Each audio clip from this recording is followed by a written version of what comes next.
guess my next question will kind of deal with like, that vulnerability spirit. So what role has vulnerability played in leadership, and how did you balance transparency with maintaining authority?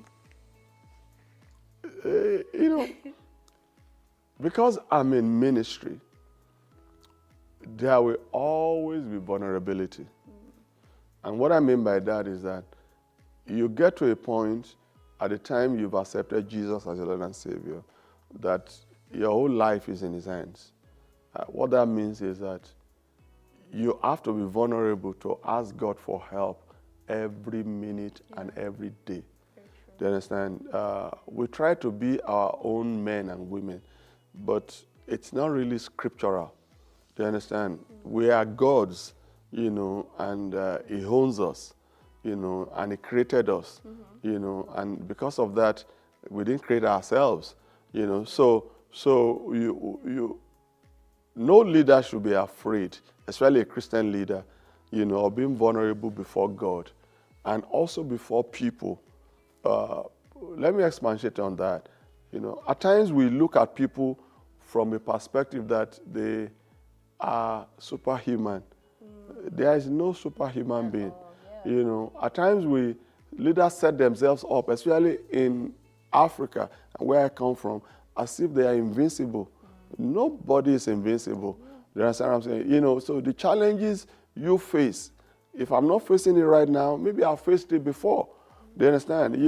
If there are temptations that you face, if I'm not facing that right now because I'm more matured as a believer, it doesn't mean that I've not faced it before. And the Bible tells us concerning Jesus that we don't have a high priest or advocate that was not tempted or that does not even understand our feelings or the things that we go through. Because in every area we have been tempted, it too was tempted, but without sin. So which means that if I'm going through pain, Jesus understands pain. Because he too went through pain. In the Garden of Gethsemane, he went through pain.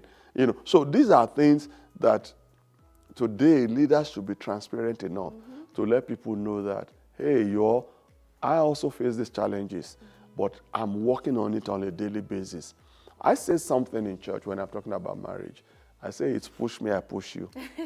People laugh and all that. What I'm saying is that as you have disagreements in marriages, I do also.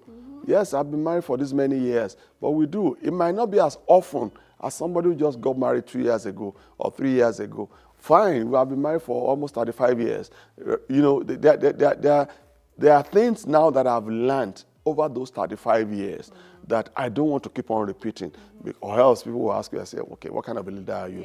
Have you not learned something in this? A friend of mine shared a joke. He said to his wife that, hey, we've been married for almost 40 years. Can we look for other things to fight over? Because we've been fighting over the same thing.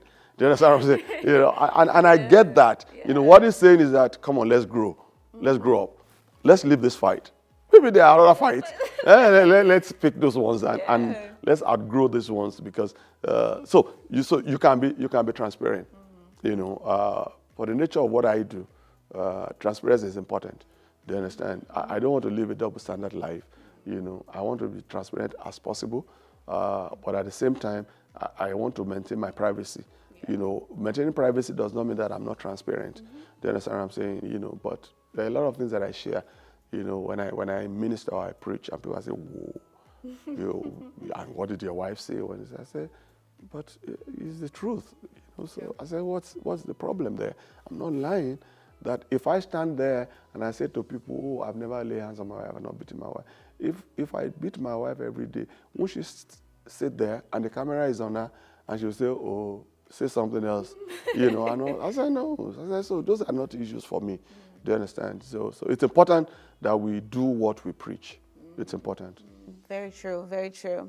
Now, we've talked about vulnerability. We've talked about how transparency is key.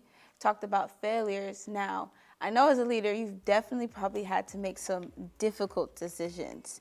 But has there ever been any difficult decision made under your leadership that you felt may have or should have been dealt with better? So could you give us just, an example of how that decision just didn't go as planned?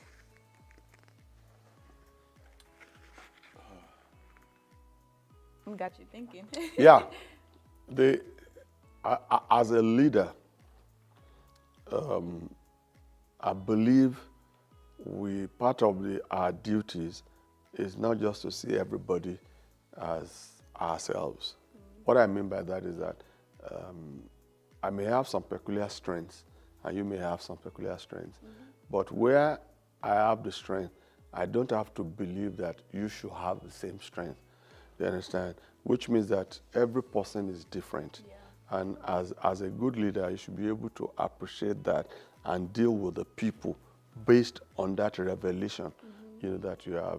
In the earlier years of my pastoring, I was so passionate about the work, that I felt the way I'm doing is the way everybody else should do it.